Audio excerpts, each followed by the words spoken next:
2 medbrottslingar blev gripna på bar gärning och är nu åtalade för 2 mord och 17 mordförsök. Beställaren skriver detta till utförarna bara 1,5 timme innan dådet. Bror, alla du ser bara smattra. Ta så många du kan. Kod, bror. Åtalade Ronny, nu 20 år, skriven i Haninge och är skytten som är åtalad för 2 mord och ett stort antal mordförsök. 2 olika fall av grovt vapenbrott, grovt hot mot tjänsteman och ringa narkotikabrott. Milos, nu 20 år, skriven i Södertälje, är åtalad för 2 mord och flera mordförsök. Grovt vapenbrott, ringa narkotikabrott och grovt hot mot tjänsteman. Han agerade flyktbilschaufför. Det yrkas även att han ska utvisas ur landet. Filip, nu 20 år, spanaren, är åtalad för mord för sin delaktighet. Att han ska för utlovad betalning söka upp, kartlägga och förfölja offer, tilltänkta måltavlor, sedan rapportera var de befinner sig till utförarna. Lukas, nu 19 år, anlitade sin kusin som spanare, är åtalad för medhjälp till mord och han har främjat gärningarna genom att anlita Filip som spanare och sätta Filip i förbindelse med alla som har medverkat i mordplanerna. 10 juni 2023. På den varma lördagen så är Farsta centrum söder om Stockholm fullt med människor i rörelse när klockan är 12 minuter över 6 och centrum precis har stängt. Då stannar en orange BMW vid vändplanen och taxizonen på Munkforsplan. En gärningsman kliver ur bilen med en automatkarbin och skjuter minst 21 skott i riktning mot tunnelbanans entré. Ett stort antal människor är i rörelse och 6 personer träffades och skadades av skotten. En 15-årig pojke och en 43-årig man som inte var måltavlorna ligger döda kvar på marken. Efter skotten går gärningsmannen till flyktbilen där han hoppar in i främre passagerarsätet och flyktbilen observeras på Nynäsvägen i riktning mot centrala Stockholm. Efter ett efterföljande stannar bilen och 2 män grips. I flyktbilen anträffas en mobil tillhörande flyktbilschauffören som innehåller en chatt via signal där anstiftarna ger instruktioner om skjutningen till utförarna. Chatten har namnet Jappara. Skytten erkänner till mord i rättegången, något han också gjort tidigare i förhör. Jag blev pressad att göra det, sa han då. Ronny, då 19 år, är den åtalade skytten. Milos, 19 år vid tillfället, är den åtalade chauffören av den orangea BMWn som användes av gärningsmännen före, under och efter morden. I vad som beskrivs som ett beställningsdåd från Foxtrot-nätverket lett av Rawa Majid, den kurdiska räven, så var gänget aktivt ute efter människor kopplade till Dalen-nätverket och deras allierade 23 Street, ett gäng från Farsta. Vid ett tillfälle ansåg polisen att Dalen-nätverket och 23 Street-medlemmar ingick i samma nätverk på grund av deras täta umgänge och samarbete. Kort innan massakern i Farsta skickar man ut spanare för att vara på plats i Enskededalen, Hökarängen samt Farsta i södra Stockholm, vilket är områdena där Dalen-nätverket och 23 Street håller till. 23 Stockholm söderort. Från Farsta till Dalen. Gang. Jalla. Vid ett tillfälle i krypterade chattar nämner själv nu dömda Foxtrot-skytten Robin, 35 år, att han först fick uppdraget i Farsta men att han tackade nej. Robin har nu dömts till livstidsfängelse för skjutningar som ägde rum knappt 2 veckor efter Farsta-massakern. Han och en 17-åring har agerat utförare åt Foxtrot-nätverket. Robin och en 17-årig kumpan avlossade 17 skott med ett automatvapen när de försökte mörda Knogis på midsommarafton i Gottsunda i Uppsala. De missade måltavlan Knogis men träffade istället en 14-årig pojke i benet. Robin och 17-åringen sköt även en man i magen med samma automatvapen den 27 juni i Uttran i Botkyrka och de båda dömdes även för det mordförsöket. 20-årige Ali Shehab, som bland annat har använt aliaset Potatismos, är internationellt efterlyst och är den som misstänks ha anstiftat dådet. Samma kväll som skjutningen ägde rum i Farsta så befann sig 20-åriga Ali hemma i lägenheten hos den erkända skytten Ronny när polisen utförde en husrannsakan där. Här syns Ali på bild med den kurdiska räven Rawa Majid, ledaren för Foxtrot-nätverket, som man senare hittade på Alis telefon. Ali försvann utomlands efter Farsta-skjutningen och hållit sig borta från landet sedan dess. 2 kusiner är även åtalade för sin inblandning i morden. Deras roll ska ha bestått i att den ena kusinen, Lukas, född 2005, har främjat gärningarna genom att bland annat anlitat Filip, sin kusin, som spanare och satt sin kusin i förbindelse med dem som anstiftat morden. Natten till dagen då morden sker har ett meddelande gått ut i gruppchatten Ruscher. Man behöver akut spanare till Farsta, även i Hökarängen och i Enskededalen. Man får 1000 kronor för att spana i max 2 timmar. I signalgruppen Japp bara rapporterar spanaren om de unga männen han förföljer och observerar vidare till den åtalade skytten. Vid 15-tiden på morddagen har Ronny varit i Uppsala och hämtat mordvapnet. Expressgrillen är ett alias som kopplas till skytten Ronny. Klockan 15.59 skriver Expressgrillen: jag behöver bandana och handskar, ombyte och andra skor. Vid den tiden är bedömningen att Ronny befinner sig på tåg från Uppsala till Stockholm central. Tåget anländer till Stockholm cirka 15:15.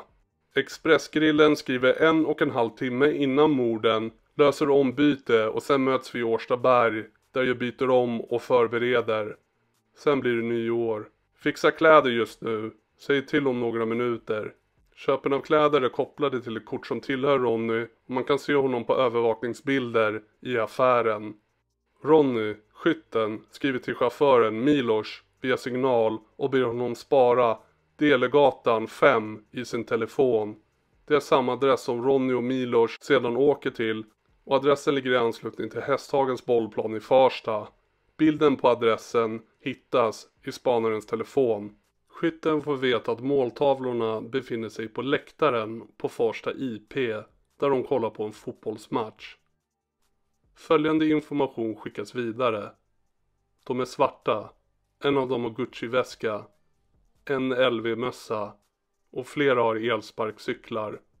Vår grabb har glasögon. I ett fotografi någon har tagit under fotbollsmatchen så kan man se att spanaren sitter där och håller utkik i bakgrunden. Klockan 17.56 börjar skyttarna åka från Delegatan och åka till Farsta IP dit de anländer cirka 18.00.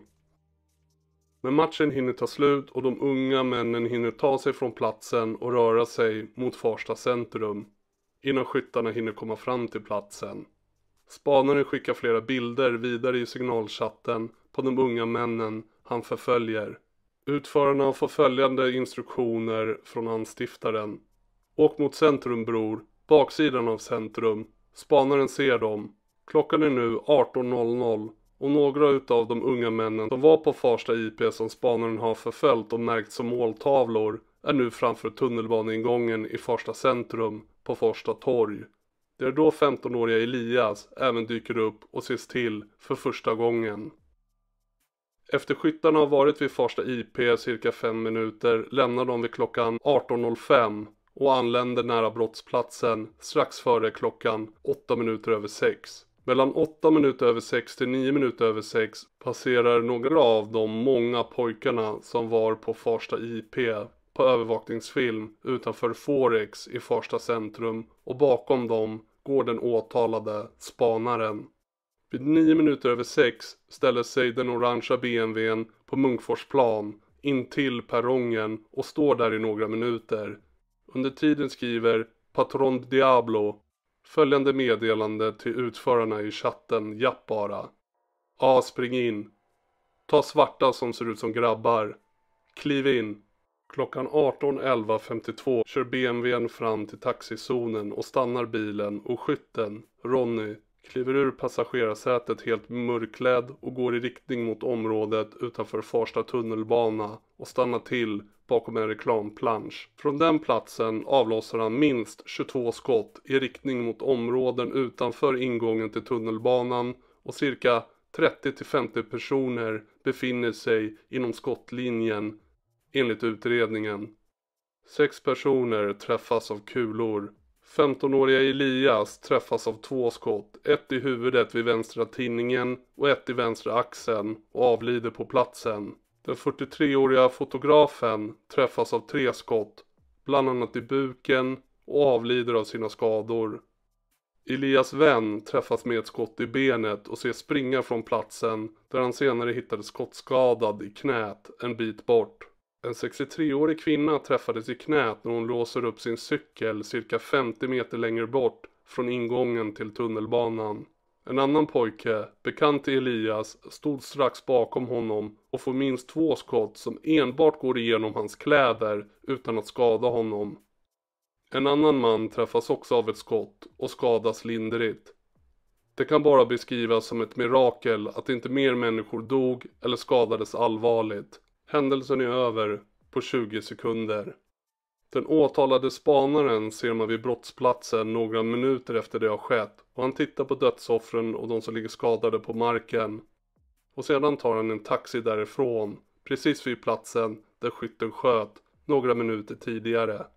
I polisens utredning om mordet så framkommer det som att spanaren inte är ifrån eller kopplad till någon i Farstaområdet och att han på något sätt har felidentifierat de unga männen som tilltänkta måltavlor. Spanaren har fått väldigt vaga instruktioner av anstiftarna av vad han ska hålla utkik för. Han ska mer eller mindre helt själv bestämma och hitta grabbar som verkar vara eller ser ut att vara kriminella. Själva verket har spanaren förfört ledaren för Farsta Fagersjö-nätverket, Chris, lillebror och hans vänner. Farsta Fagersjö-nätverket anses vid det tillfället vara allierade med Foxtrot då de har gemensamma fiender som 23 Street och Dalen-nätverket.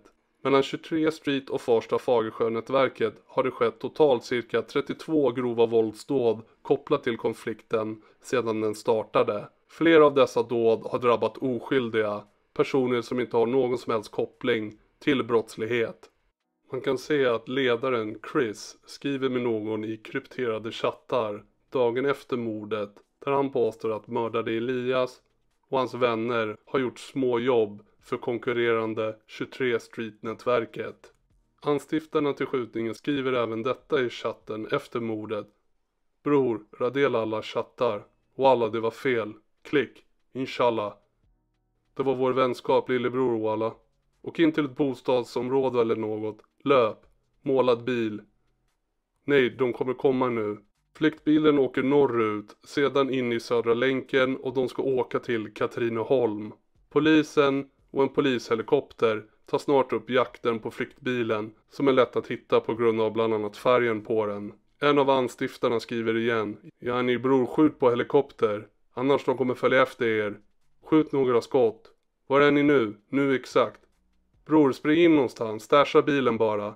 Gå in på något badhus. Duscha eller något. Strax innan han grips av polisen avinstallerar Milos signallappen.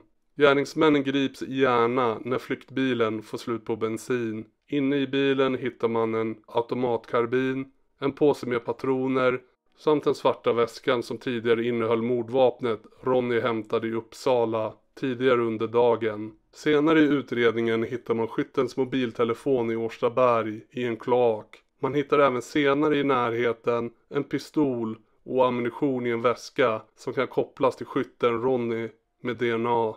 De åtalade Ronny, nu 20 år, skriven i Haninge och är skytten som är åtalad för 2 mord och ett stort antal mordförsök. 2 olika fall av grovt vapenbrott, grovt hot mot tjänsteman och ringa narkotikabrott. Milos, nu 20 år, skriven i Södertälje, är åtalad för 2 mord och flera mordförsök. Grovt vapenbrott, ringa narkotikabrott och grovt hot mot tjänsteman. Han agerade flyktbilschaufför.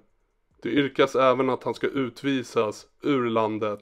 Filip, nu 20 år, spanaren, är åtalad för mord för sin delaktighet. Att han ska för utlovad betalning söka upp, kartlägga och förfölja offer, tilltänkta måltavlor, sedan rapportera var de befinner sig till utförarna. Lukas, nu 19 år, anlitade sin kusin som spanare, är åtalad för medhjälp till mord och han har främjat gärningarna genom att anlita Filip som spanare och sätta Filip i förbindelse med alla som har medverkat i mordplanerna.